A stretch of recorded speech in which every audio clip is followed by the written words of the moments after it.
يا بنتي حرام عليكي هتجننيك. انت يا بنتي مش عندك امتحان بكرة؟ لغاية دلوقتي ما ذاكرتيش. يو يا ماما، استني شوية لما الفيلم ده يخلص وهقوم اذاكر.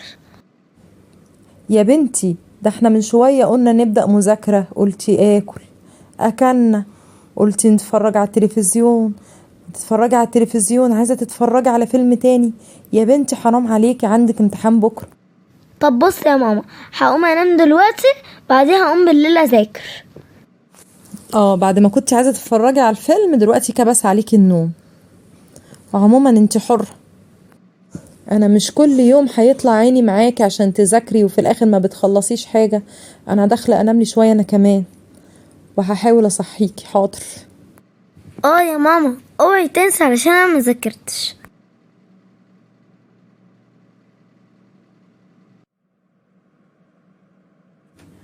يلا يا ميرو عشان تروحي المدرسة. معلش بقى راحت عليا نومة، معرفتش اصحيكي امبارح.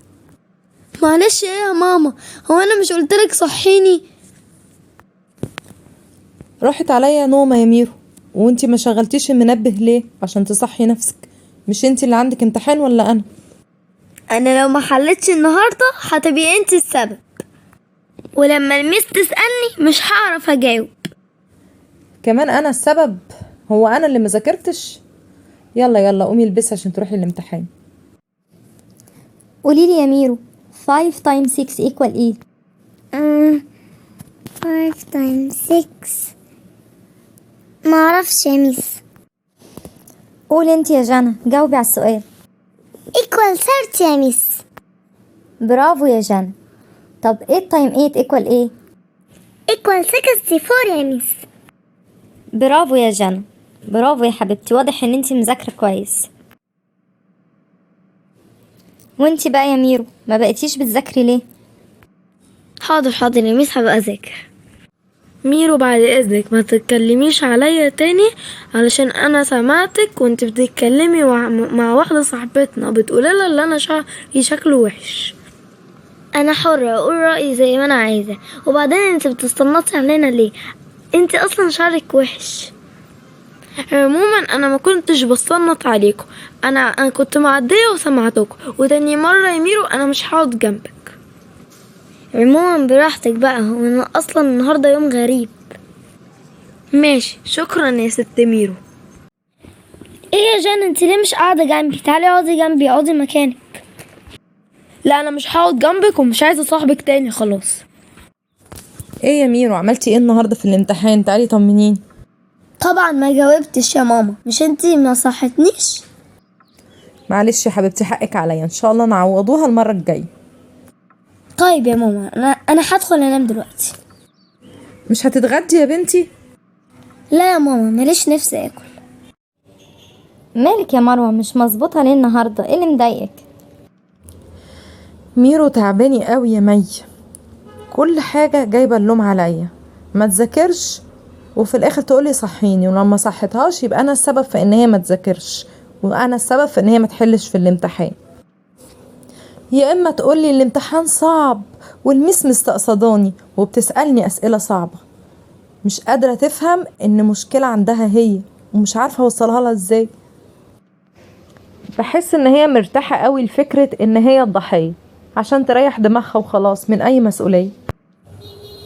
طيب وليه ما تعلميهاش ان هي تشيل مسؤوليه نفسها، والنتيجه اللي توصل لها يبقى نتيجه فعلها هي؟ ليه انت اللي بتشيلي مكانها؟ والله يا بنتي انا مش بشيل نفسي حاجه، هي اللي بتشيلني كل حاجه، ومش عارفه اعمل معاها ايه. ده حتى مع اصحابها ساعات بتبقى هي اللي غلطانه وتقعد تعيط وتنهار، وتبقى مقتنعه جدا ان هي اللي مظلومه، وان كل اللي حواليها هم اللي وحشين، لكن ما بتراجعش نفسها ابدا. الموضوع ده مضايقني قوي، ومش عارفه حاولت افهمها كتير، مفيش فايده، مش عارفه اوصلها لها ازاي. علشان انت مش بتشيليها مسؤوليه افعالها. لازم تفهميها مع كل موقف هي بتعمله ايه اللي بيترتب عليه، ولو عملت الصح كان هيحصل ايه، ودايما تخليها تراجع نفسها، بحيث لما تكون على حق تبقى مقتنعة ان هي على حق، ولما تعمل حاجة غلط تراجع تصرفاتها. وفهميها ان مش عيب ابدا ان احنا لما نغلط نعترف ان احنا غلطانين ونراجع تصرفاتنا ونشتغل على نفسنا ونعدل سلوكياتنا. يعني مثلا وراها مذاكرة، خلاص تعمل لنفسها هدف، حتى لو تكتبه في ورقة: النهاردة هذاكر ايه، هخلص ايه، قدامي وقت قد ايه. علميها ترتب افكارها، وتشغل منبه على الوقت اللي هي عايزة تصحى فيه، علشان هي اللي تشيل مسؤولية نفسها. من هنا تتعلم تشيل المسؤولية. في البداية انت هتساعديها، مرة على مرة هي هتتعود على ان هي تنظم افكارها وترتب اولوياتها. طيب وبالنسبة لمشاكلها مع أصحابها وإن هي دايما ما بتغلطش نفسها وبتغلط كل اللي حواليها إلا نفسها، أتعامل معاها إزاي دي؟ افهمي منها الموقف بالظبط، وخليها تحكي لك اللي حصل، وقولي لها: انت لو كنتي اتصرفتي كده كان صاحبتك هتتصرف ازاي؟ طب هل انت كان ممكن تتصرفي احسن من كده ولا لأ؟ مرة على مرة على مرة هتتعلم تراجع نفسها وتشوف نفسها، هل هي اتصرفت صح؟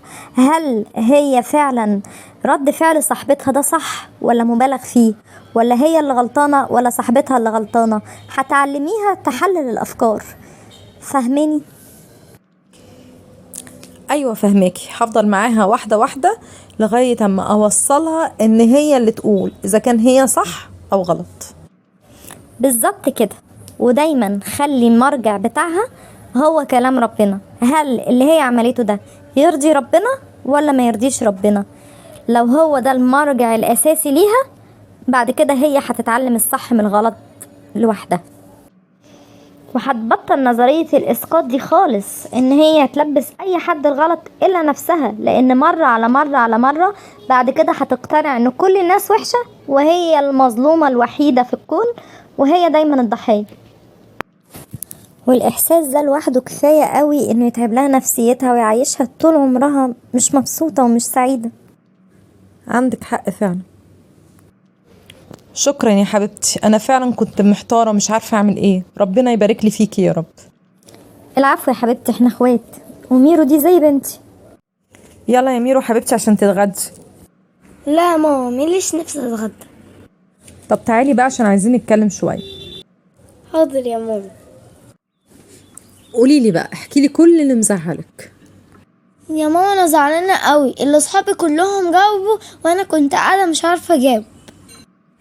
يا ماما انا حاسه ان ميس الماس دي مستقصداني، بتدي لاصحابي اسئله سهله وبتديني انا الاسئله الصعبه، وانت السبب، ولو كنت صحيتيني كنت جاوبت. يعني انت يا ميرو شايفة ان انا غلطانة علشان ما صحتكيش تذاكري، مع ان المفروض انت اللي تذاكري وده امتحانك انت، وكمان شايفة ان الميس غلطانة عشان بتديكي اسئلة صعبة عليكي شوية، رغم ان انت اصلا حاسة ان الاسئلة صعبة علشان انت ما ذاكرتيش، مش علشان الميس مستقصداكي. ايوه يا ماما، مش انا قلتلك صحيني وما صحتنيش؟ بس دي مش مسؤوليتي يا ميرو، هي المفروض مسؤوليتك انت، ان انت تصحي نفسك وتعملي لنفسك هدف وتعملي لنفسك جدول تذاكري بيه. ماما انت معوداني ان انت تصحيني وتذاكري لي وتعملي لي كل حاجه. علشان كنت صغيرة شوية يا ميرو، دلوقتي انت كبرتي، انا هدربك واحدة واحدة ان انت تعتمدي على نفسك للاخر. ازاي يا ماما؟ انا ما بعرفش اعمل اي حاجه من غيرك. ايوه يا ميرو، بس انت دلوقتي كبرتي ومش هينفع طول الوقت تعتمدي عليا وبس، انا ورايا مهمات كتير قوي قوي قوي غيرك. يعني انت ما وراكيش غير المذاكرة بس يا ميرو، من هنا ورايح لازم هتتعلمي ازاي تعتمدي على نفسك. ازاي يا ماما؟ انت الامتحان اللي جاي عندك ايه؟ انجلش يا ماما.